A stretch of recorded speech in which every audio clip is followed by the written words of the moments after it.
Ngomongin keluarga kerajaan Inggris, biasanya pernikahan mereka menjadi perhitungan politik. Tapi pernikahan pertama James II of England justru dimulai dari skandal. James yang saat itu masih bergelar Duke of York dan calon pewaris tahta Inggris jatuh cinta nih pada seorang wanita bernama Anne Hyde. Masalahnya, Anne sendiri itu bukan putri kerajaan.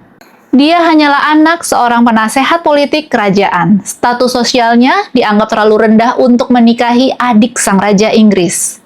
James dan Anne bertemu saat keluarga kerajaan sedang hidup dalam pengasingan setelah ayah James, Charles I of England, dieksekusi. Bagi kalian yang mau tahu cerita tentang Charles I, bisa lihat di video-video aku sebelumnya jauh ke bawah ya guys. Nah, hubungan mereka nih antara James II dengan Anne itu berkembang dengan cepat. Lalu muncul rumor bahwa Anne itu malah udah hamil duluan. Pada zaman itu, skandal seperti ini tuh menghancurkan hidup seorang wanita.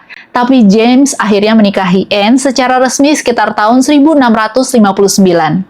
Dan banyak banget orang di istana pada waktu itu benar-benar terkejut. Karena biasanya keluarga kerajaan menikah itu demi aliansi politik bukan karena cinta. Saat monarki Inggris dipulihkan pada tahun 1660 dan kakak James yaitu Charles II of England balik lagi nih ke England dan menjadi raja, Anne Hyde otomatis masuk ke lingkaran kerajaan Inggris. Tapi hidupnya di istana nggak mudah.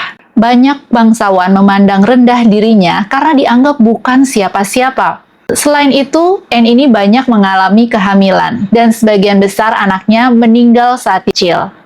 Hanya ada 2 anak perempuan yang bertahan hidup sampai dewasa. Dan ironisnya, kedua anaknya ini justru menjadi Ratu Inggris, yaitu Mary II of England dan Anne, Queen of Great Britain. Namun pernikahan James dan Anne juga penuh masalah. James terkenal tidak setia dan memiliki banyak selingkuhan. Sementara itu, Anne mulai tertarik dengan agama Katolik, sesuatu yang sangat sensitif di Inggris pada saat itu. Karena rakyat Inggris sangat anti-Katolik. Anne Hyde akhirnya meninggal tahun 1671, kemungkinan karena penyakit serius setelah bertahun-tahun mengalami kehamilan. Putrinya yaitu Mary II dan Anne of Great Britain itu diminta untuk dididik dengan agama Kristen Anglikan oleh pamannya sendiri, yaitu King Charles II. Jadi kedua anaknya ini menganut agama Kristen Inggris ya. Sedangkan ayahnya yaitu James, dia juga akhirnya menjadi Katolik. James selalu menikah lagi dengan seorang putri Katolik dari Italia. Pernikahan kedua inilah yang nantinya memicu krisis besar dan akhirnya menggulingkan James dari tahta Inggris.